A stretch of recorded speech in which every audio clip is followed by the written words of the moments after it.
My name is Minister Rasul. Today, what I want to do is talk about you are not black.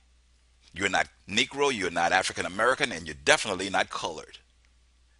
So, once we understand what this topic is about today, this topic basically is letting you know that from 1555 to 1955, that 400-year span, the Bible says that this is a time that we should have been in bondage. And after the 400-year period, our time is up and we should come out with great substance. But our people are still stuck holding on to slavery, language, ideas, and concepts.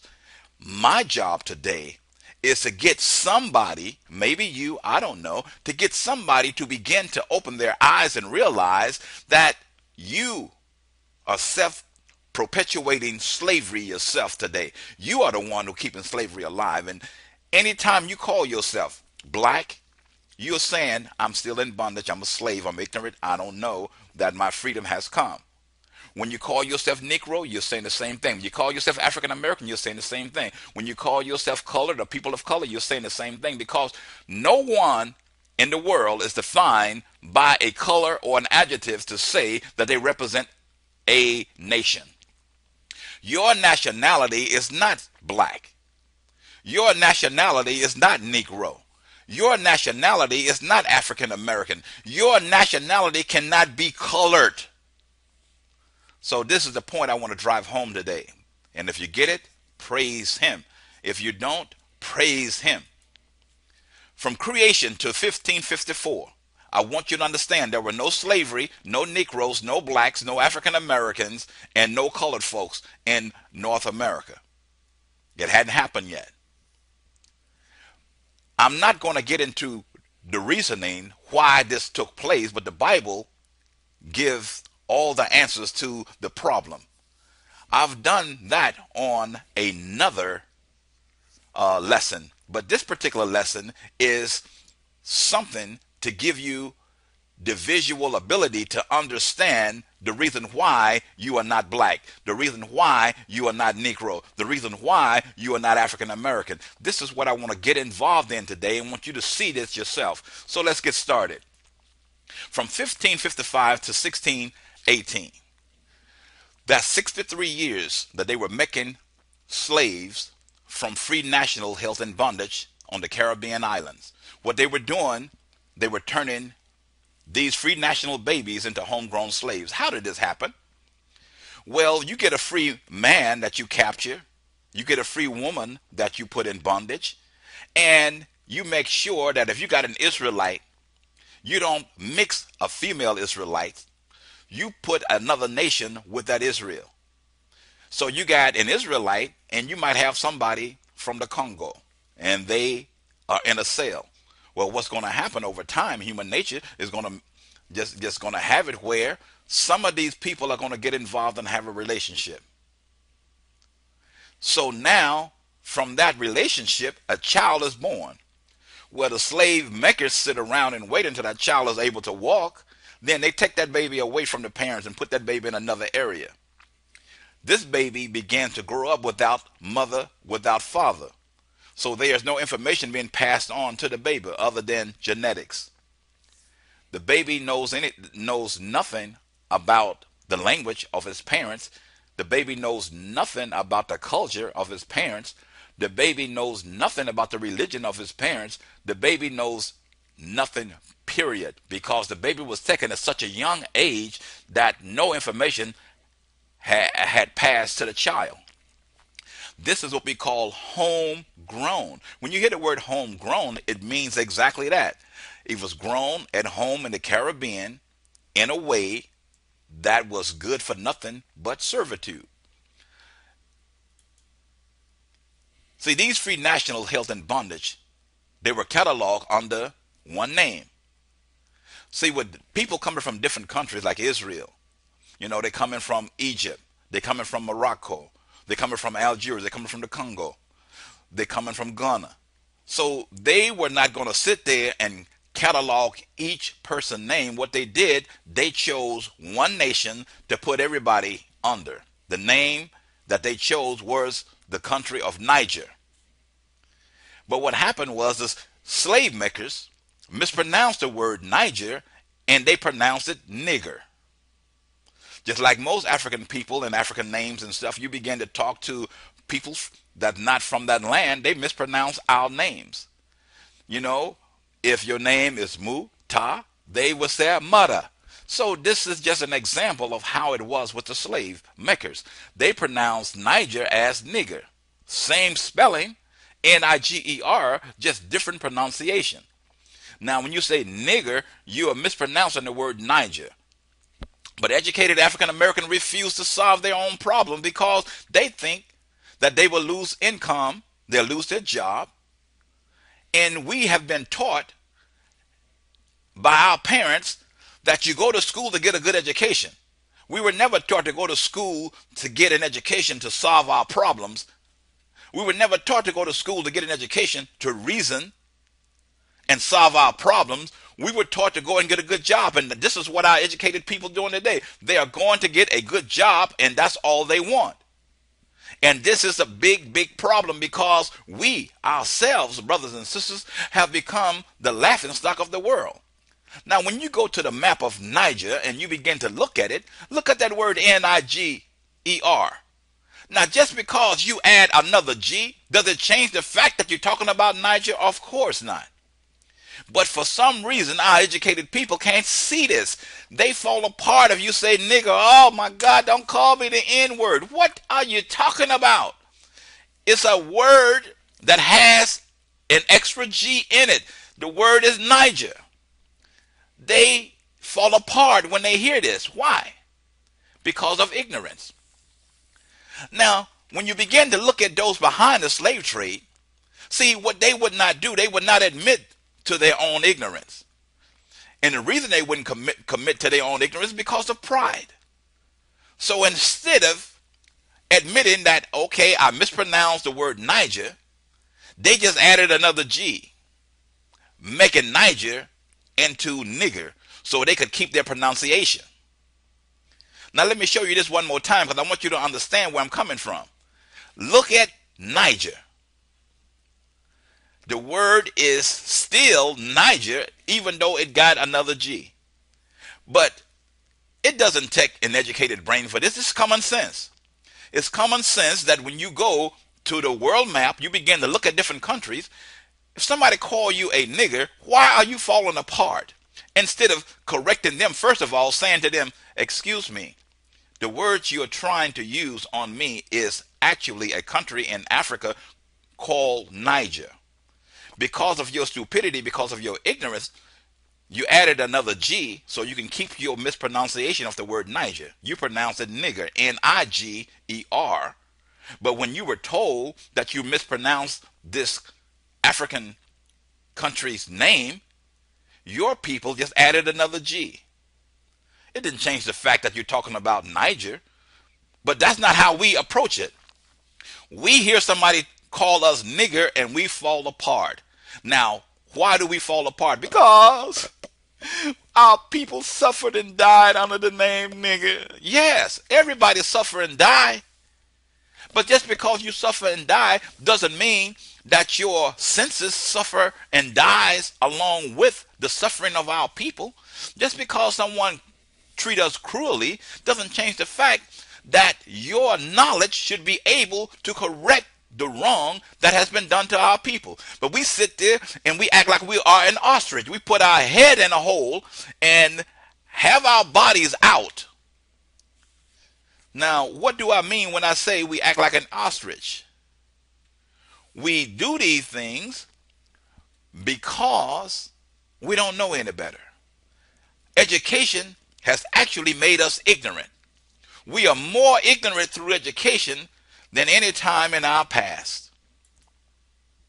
From 1619, the 64-year period, from 1555 to 1619 to the present. See, 1619 is when the first batch of homegrown slaves came into what we call Jamestown today. So when they came into Jamestown, they were ready for servitude because they didn't know anything about freedom. They didn't know anything about language. They didn't know anything about constitution. They didn't know anything about nationality. They had no nationality. Only thing they had is what the slave makers instilled in them, which was 100% negativity. They had never known freedom. They didn't grow up in freedom. They grew up in bondage. 64 years of being away from their parents, growing up like any other animal on a farm. See, I'm going to tell you something that's probably going to shock your mind, but it shouldn't, because you hear people say that our people were in chattel slavery. What that simply means is we didn't have clothes to wear on our backside. We grew up naked. We didn't take bath. That's why when you look at the definition of the Negro in the dictionary or the encyclopedia, you find that the definition is negative. It talks about how smelly, how filthy, how nasty, because this goes back to the way they cataloged us and they saw us in slavery during that time. But we have lost our mind through education. Education is only for wealth. It's not to do anything. It's not for correcting no wrong. The majority of our educated people today still goes in the slave master's name. And they have a good reason for it. Whatever the reason is, to them it's a good reason. Now, why is it that the government would pass legislation saying that we are free individuals? If we are free, then we are free to choose our names.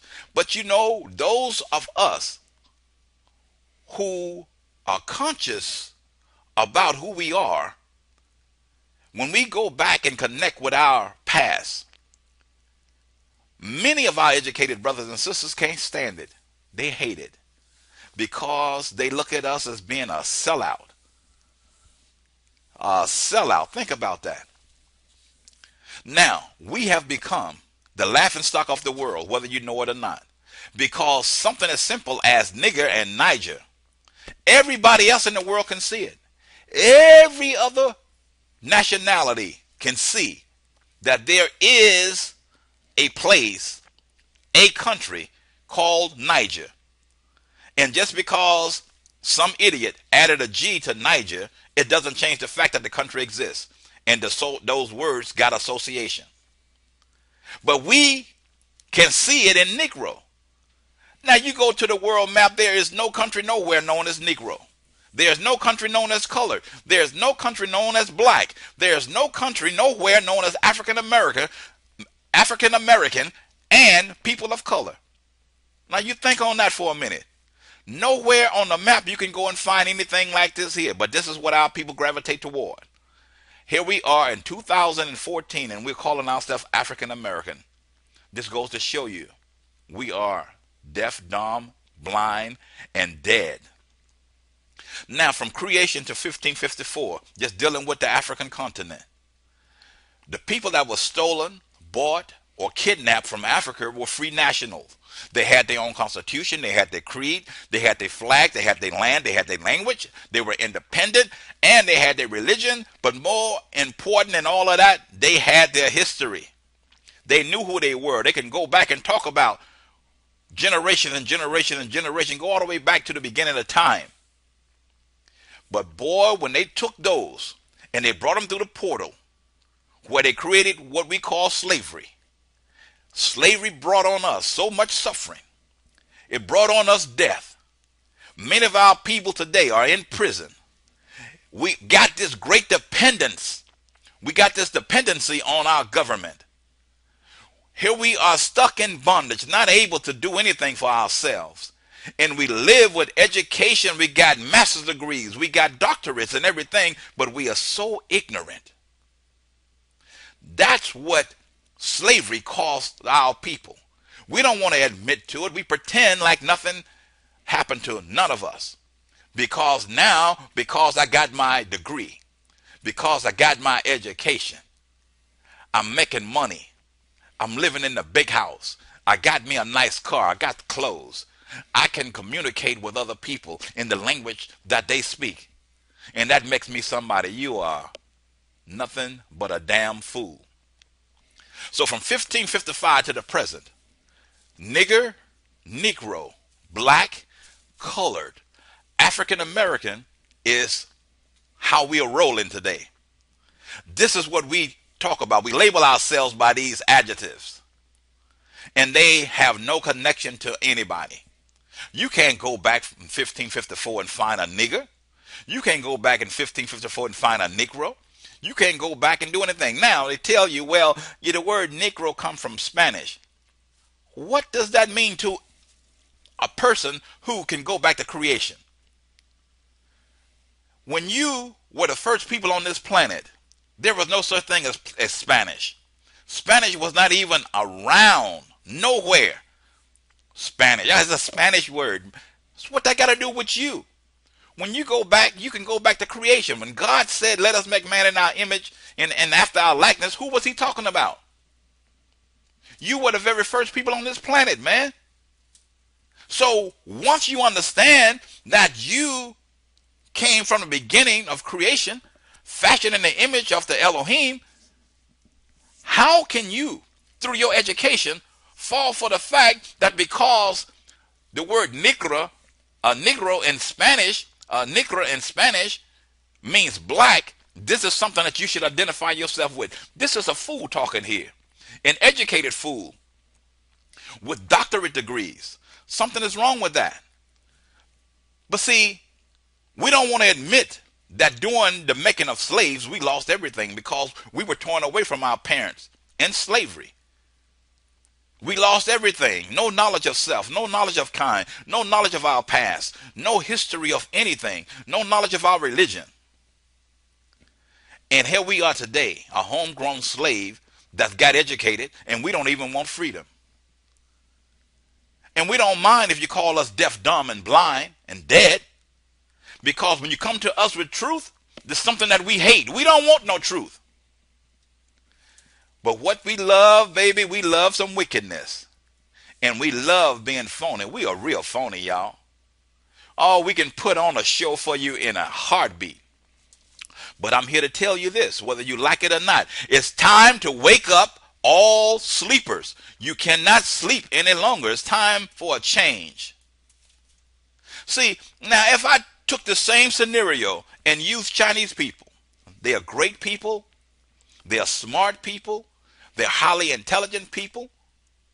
Now, an educated Chinese person can easily see that if you take the word China, they know that that word is referring to China. They may say, well, the person misspelled China, bless his or her heart.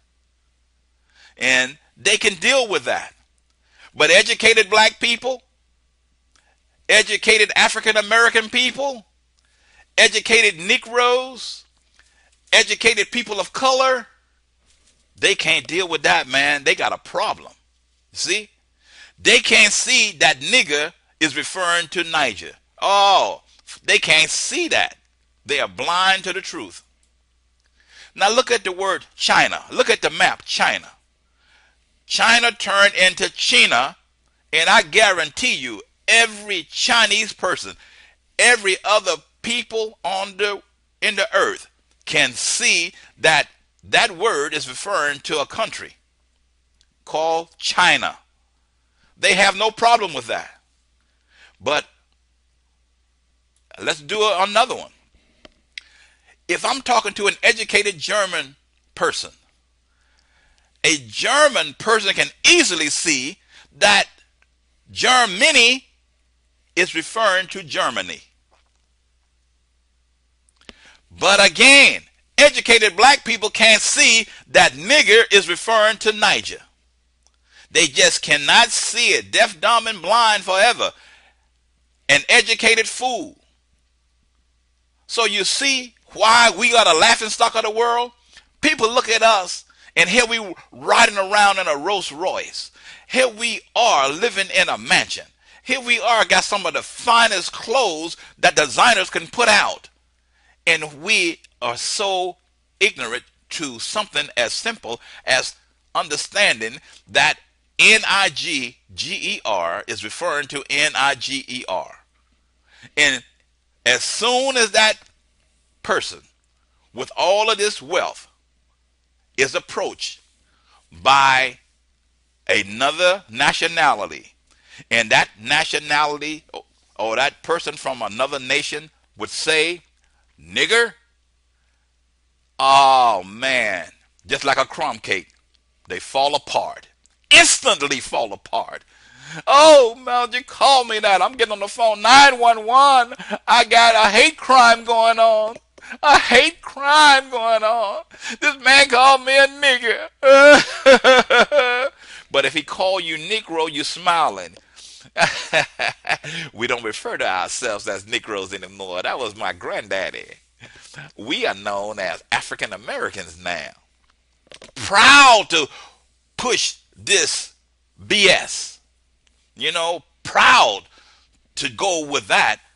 That has no relevance to any land, to any country, to nothing. But that's what they want. They can deal with that. Now look at the word Germany. If you look at the word Germany, see, people have no problem understanding that Germany, if you add another M to it, is just turned into Germany. So you turn Germany into Germany. Everybody knows that you're talking about Germany. They just say, well, maybe the person don't know how to spell. Maybe the person made a mistake. They added too many letters to the word, to the country. But when it comes to us, it's a whole different story. Educated African Americans can't see that nigger is referring to Niger. But it's amazing how educated German and Chinese people can see that Germany and China are referring to Germany and China. Do you have to be a rocket scientist to understand this? I don't think so. But one thing about it is, you can't be an African American and understand this. You can't be black and understand this. You can't be Negro and understand this.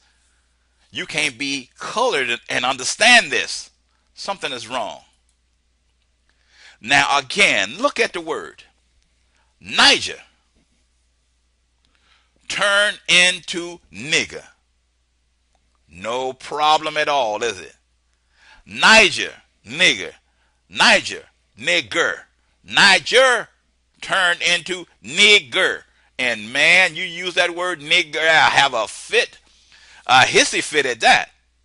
They would start tap dancing. I think that's where tap dancing came from. Somebody said, you are a nigger, and they just start, I'm not, and they, and created tap dancing. Wow. I want you to understand this. The 13th Amendment to the United States Constitution abolished slavery. It was adopted on December 6, 1865. But I'm here to tell you this, and I want you to understand this. Whenever you use the term Negro, whenever you use the term black, whenever you use the term colored, and whenever you use the term nigger, you yourself are promoting slavery. That's been the problem with our people. You go on the internet, black people this, black that, black this. Everybody using these slavery terminologies. Now, if slavery has been abolished back in 1865, why in God's name today we are still using these slavery epithets to promote slavery? We won't let slavery die. And we sit back talking about, I want my civil rights. Please, how can you get some kind of rights? You are nobody. You are nothing. You have no nationality. You are walking around here calling yourself an adjective. You're black. And then if somebody asks you, well, how did you become black? There's a Spanish word. Nigger. It's a slavery word. Negro is a slavery word. Before slavery, these terminologies did not exist. And what did they do when they created these terms? They gave them definition. So when you go to your halls of learning and you look up the word Negro You think that it is real. It's something made up, man. It's not even real. You look up the terminology of black. I've seen educated, ignorant people go out of their way to try to convince the public that black is the right terminology to identify them as a nation. Dumb, dumb, and dumb. Colored and nigger. Now, if they jumped on nigger, you can identify nigger on the map. The rest of these words you can't. And when you hear me say, I know some of you all, when you hear me use the word nigger, you be cringing like, oh, don't say that. Why is it that this word bothers you so much? When it points to a land, it points to a country, it points to a place that our people were taken from, and you can't deal with it. But Negro points to nowhere but ignorance. Black points to nowhere but ignorance. African American points to nowhere but ignorance. But you good with that. But I'm here to tell you, whether you like it or not, every time you use those words, you are promoting slavery yourself. Slavery is being self-perpetuated by us. Don't come to me calling yourself a Negro. I'm telling you now. Don't come to me calling yourself black. Don't you dare come to me calling yourself people of color. You better not come to me calling yourself African American. Come to me calling yourself a nigger, I can deal with it. You understand? I can deal with you calling yourself a nigger, but I can't deal with you calling yourself any of these other nonsense words. You understand? So with this, I hope this short lesson gave you a sense to study and learn and take this information a step further in your freedom. Peace.